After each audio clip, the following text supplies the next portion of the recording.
welcome back to Drew's News. I'm Drew, here to take you on a ride through the biggest headlines shaking the world today, from Washington to Warsaw, from Wall Street to wallets, and yes, even to space rockets that just zipped past Earth.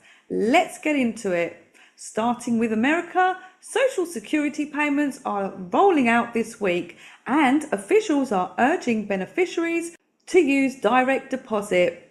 The outlook, payouts steady, but expect pressure on systems as retirement grows. My opinion, grandma's more reliable on Venmo than Congress is with budgets. Altice USA stock jumped 11% after resuming talks on restructuring $26 billion in debt. Debt shuffle will continue. It's like juggling chainsaws while asking investors for applause. In Washington, Trump's attempt to fire Fed Governor Lisa Cook was blocked by a judge. Cook keeps her seat for now. Fed independence holds. The FOMC is basically Survivor Central Bank edition. And the job story? US payrolls just got revised down by 911,000, the biggest cut in history. Slower labour momentum ahead. Turns out those new jobs were as real as monopoly money. Meanwhile, US Digital Assets Director Patrick Witt says creating a strategic Bitcoin reserve is a top priority. Crypto inching closer to official reserves. Imagine Fort Knox, but with a 12-word seed phrase. BlackRock CIO piled on the pressure, urging the Fed to slash rates by 50 basis points. At its next meeting, markets are hungry for cuts. Wall Street is like kids begging dad to turn down the thermostat. Oh, and Eric Trump removed from the crypto board of ALT5 Sigma due to Nasdaq's rules. Compliance wins. Guess being Eric isn't enough for the SEC. Flying to the UK, Nationwide Building Society is giving savers a 6.5% account. A lifeline for households. Britain hasn't seen numbers like that since Beckham's jersey. The FCA is probing 30 million car finance deals with possible redress of up to £18 billion. Banks bracing for big payouts. London exports, T-Rain and scandals. And two universities, Kent and Greenwich, are merging into the UK's first super university by 2026. Education consolidation rising. Adventure campus, but with no tuition bills. Next stop, Brussels. The EU's €150 billion defence loan scheme kicks off in 2026, with Poland set to receive €43.7 billion. Defence industries are gearing up. Poland just unlocked the EU's platinum card. ExxonMobil expects the EU to ink long-term US gas contracts. Transatlantic energy ties deepen. Europe's Alexa command is now order more propane. And Trump urged the EU to slap 100% tariffs on China and India.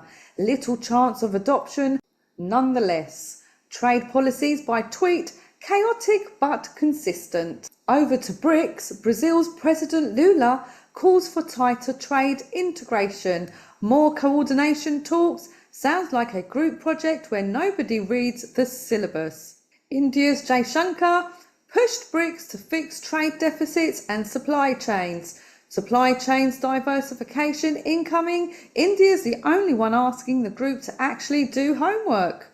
And Egypt's Sisi wants BRICS to recognise Palestine. Geopolitics hit the trade table. That's one way to spice up an economic summit. Over to commodities, gold and silver shining bright.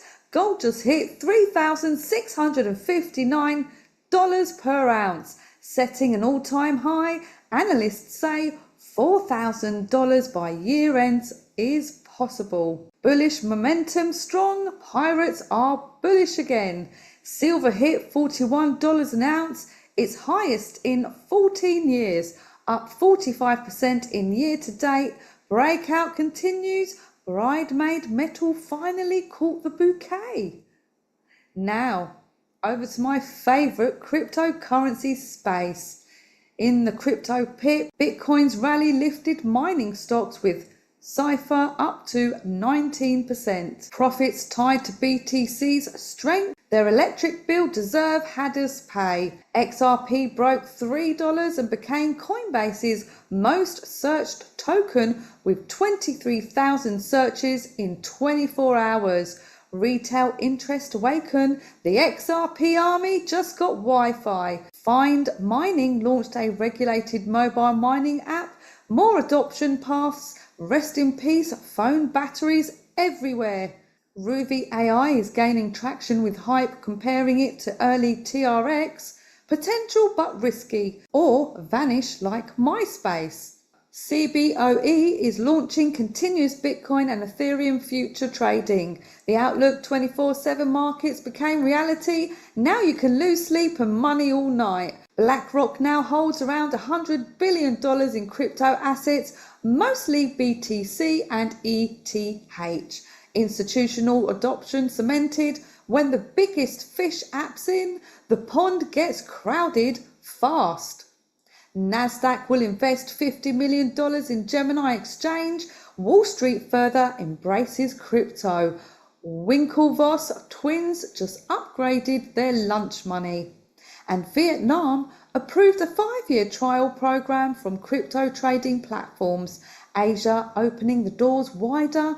Vietnam just rolled out the red carpet and plugged in the miners. And moving over to geopolitics, turning to security and hot zones. In Poland, at least 19 Russian drones violated airspace during strikes on Ukraine. NATO scrambled jets and PM Donald Tusk warned Europe to facing its biggest war risk since World War II. Tensions are rising. My opinion, Poland's defence is basically swatting flies with billion-dollar jets. Next up, Israel struck Hamas leadership in Doha, Qatar, after Israel's UN ambassador said the country doesn't always act in US interests. Strains in the US-Israel ties, that's diplomatic code for we love you but we're seeing other people. In Washington, Trump, VP Vance, Senator Rubio and Secretary Hegseth dined together, with Trump calling the Capitol very safe.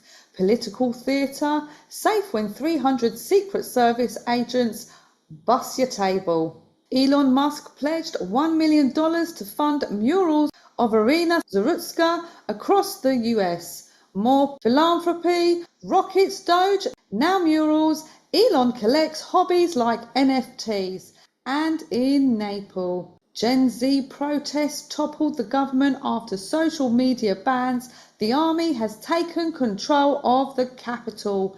Continued unrest. When Gen Z cancels you, they really mean it. Over to market and business. Global stocks hit record highs as investors bet on Fed rate cuts. Strong momentum, but inflation risk lingers. Wall Street is high on rate cut fumes. Anglo-American and Teck Resources agreed to a $53 billion copper mega merger, creating a new global mining giant. Stronger commodity play, its Avengers assemble copper edition. In France, PM France's François Bayrou resigned after a no-confidence vote, the third Prime Minister to step down this year. Political instability grows. France changes PMs like TikTok's trends. And I tell you what, it is going to trend around the world. Watch this space. And in Australia, opposition reshuffles, and after Senator Nampa Jimpa Price was ousted, flash floods hit New South Wales and protest erupted in Melbourne. Political and climate pressure intensify. Aussie politics never dull, often wet. Over to humanitarian and climate. In Afghanistan, the earthquake death toll has risen above 2,200. Relief efforts are ongoing. Crisis response still unfolding. Another heavy burden for fragile nation. Europe's heatwave have killed About 2,300 people this year, with Portugal seeing highs of 46.6 Celsius, climate impact worsening, Europe roasted literally. And the global Samad flotilla, over 50 vessels and 15,000 activists, continues sailing for Gaza despite reports on one ship was struck near Tunisia. My opinion, high seas, high stakes, and when Greta Thunberg gets bored and needs attention, this is what happens. And NASA confirmed asteroid 2025 QV9 safely zoomed past Earth at 10,000 miles per hour. No threat this time. Another space rocket missed us. Universe said, not today. Rupert Murdoch handed his media empire to his son Lachlan, with other heirs receiving 1.1 billion each. Succession complete, real life Succession just aired its finale. US Santa Cruz ranked among the top 25 global public universities. 12 worldwide for space science, rising prestige, banana slugs blasting off. And that wraps up today's news, from record highs in gold and crypto to records low in payrolls and politics. The world keeps spinning faster than the asteroid that just flew past. Remember, these are the headlines. The outlook gives you the shape, and the opinions, well, where we keep it human. For deep dives on scams, hacks, and how to keep your wallet safe, join me over on Patreon. Stay sharp, stay safe, and I'll see you in the next one. So for now, bye bye.